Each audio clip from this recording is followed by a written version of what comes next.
हमारे साथ major general Sheru Thapliyal साहब हैं, रिटायर्ड डिफेंस एक्सपर्ट हैं, और ब्रह्मा चलनी जी हैं, आप सामरिक चिंतक हैं और चीन को लेकर खासकर लिखते रहते हैं।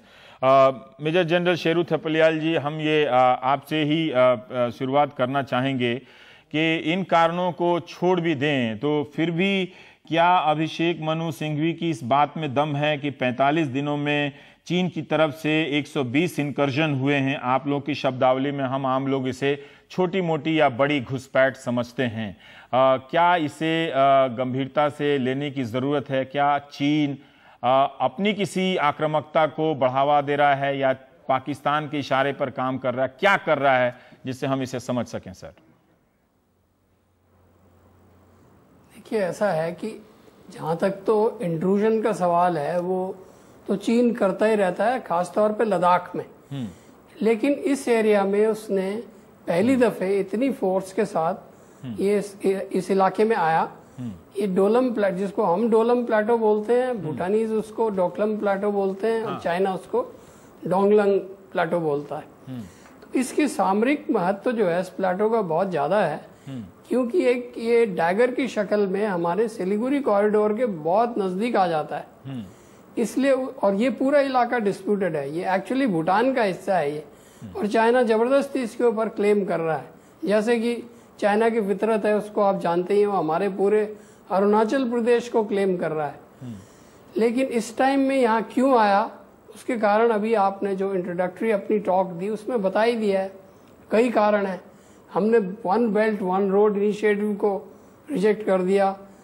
ट्रंप और मोदी के बीच की जो बातचीत थी वो सक्सेसफुल रही, और हमने उसका जो चाइना जो ये इकोनॉमिक कॉरिडोर बना रहा है पीओके में, उसका हमने विरोध किया है, क्योंकि हम मानते हैं कि पीओके जो है वो हमारा हिस्सा है।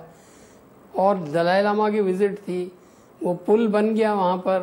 तो ये सब कारण से होते रहा है। इसका उस इलाके से क्या संबंध है? मतलब क्या कहीं और भी बड़े स्तर पर कुछ बदल रहा है जिसकी वजह से वो या तो चिढ़ निकाल रहा है या वाकई ये इस स्थिति में लाना चाहता है 1962 की बात कर करके, ताकि हम फिर से एक मनोवैज्ञानिक रूप से युद्ध के माहौल में रहने लगे, जीने लगे? नहीं, देखिए, ऐसा है कि उसने ये बड़ा सोच समझ के ये इलाका सिलेक्ट किया है जहां पर कि उसने ये इंट्रूजन किया है। जैसे मैंने आपको बताया, इस इलाके का जो इम्पोर्टेंस है हमारे लिए सिक्योरिटी के लिए वो बहुत ज्यादा है। वो अरुणाचल से भी ज्यादा है, वो लद्दाख से भी ज्यादा है। तो इस वजह से हमें चाइना ने ये काफी सोच विचार करके इलाका सिलेक्ट किया और यहाँ पर ठीक है। ब्रह्मा साहब, मैं आपसे जानना चाहता हूं अरुण जेटली के बयान के संदर्भ में कि भारत भी 1962 वाला भारत नहीं है, 2017 का भारत है। ये मनोवैज्ञानिक, एक तो हम नहीं जानते पूरा इतिहास दोनों देशों में कब कब इस तरह के बयानबाजी हुई, लेकिन अभी के संदर्भ में ही कि ऐसा लग रहा है कि हम मनोवैज्ञानिक रूप से तो उनसे पीछे तो नहीं दिख रहे हैं, पर चीन जो कुछ भी कर रहा है क्या उसका यही मुकम्मल जवाब है जो रक्षा मंत्री ने दिया?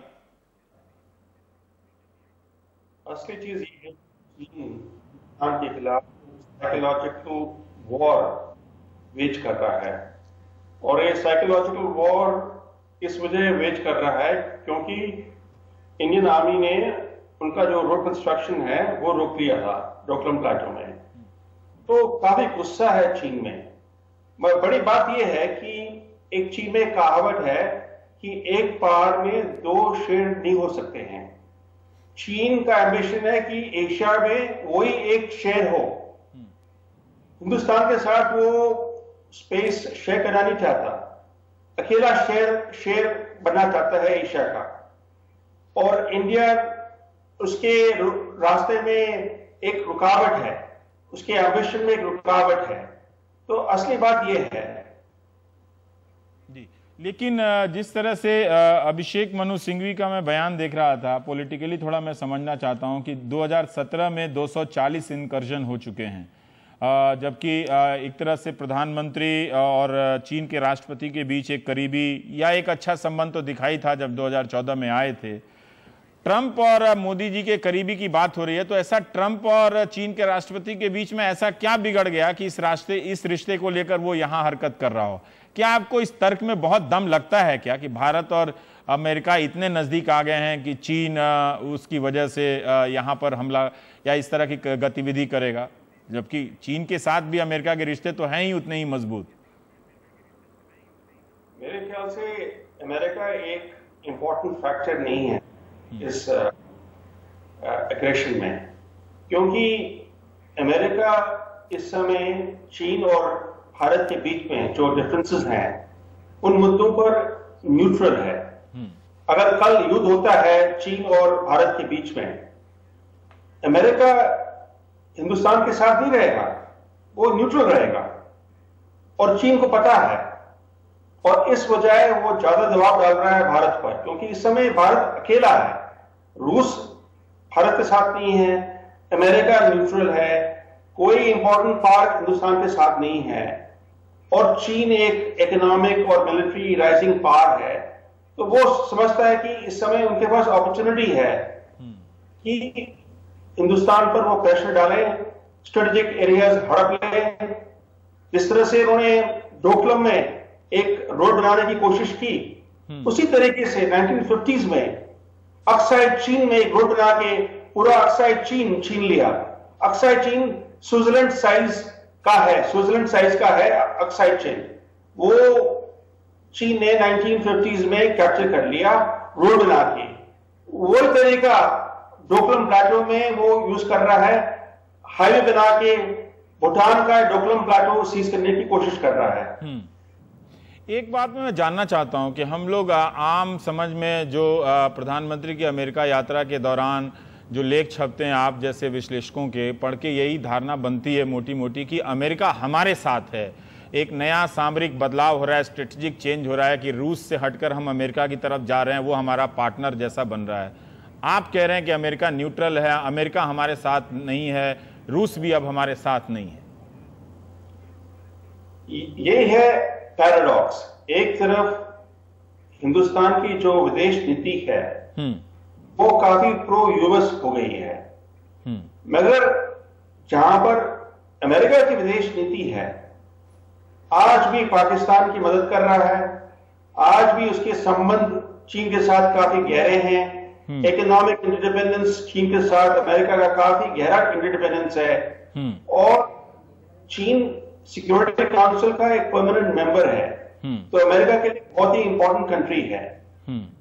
तो चीन और भारत के मुद्दों के बीच अमेरिका भारत के साथ साइड नहीं करेगा। वो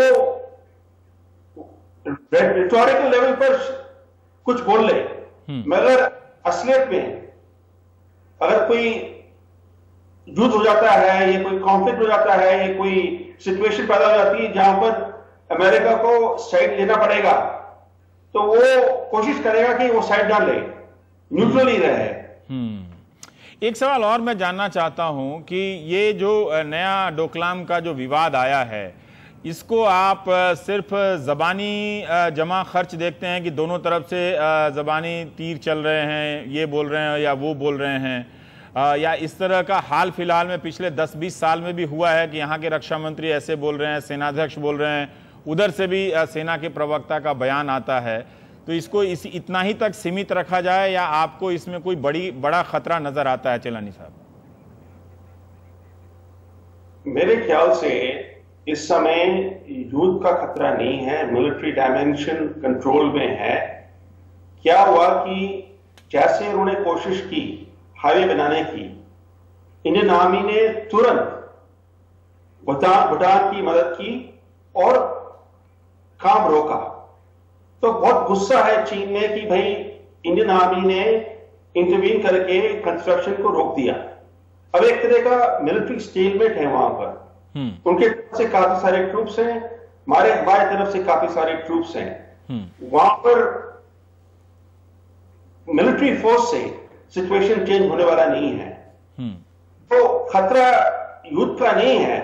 असली बात यह है कि चीन की तरफ से एक साइकोलॉजिकल वॉर चल रहा है और हमारे तरफ से हम प्रिपेयर्ड नहीं है कि इस तरह के साइकोलॉजिकल वॉर को हम कैसे डिफीट करें, कैसे कॉम्बैट करें। देखिए, जब चीन ने ये शुरू किया सारा ये साइकोलॉजिकल वॉर पिछले सोमवार को एक हफ्ते पहले हमारे तरफ से, भारत की तरफ से पहला बयान फ्राइडे को आया 4 या 5 दिन के बाद।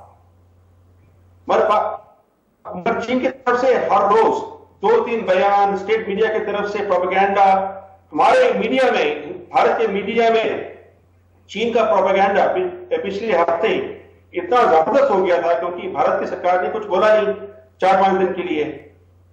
तो साइकोलॉजिकल वॉर को डिफीट करने के लिए भारत को एक तरह का प्रोएक्टिव अप्रोच दिखाना पड़ेगा। जी।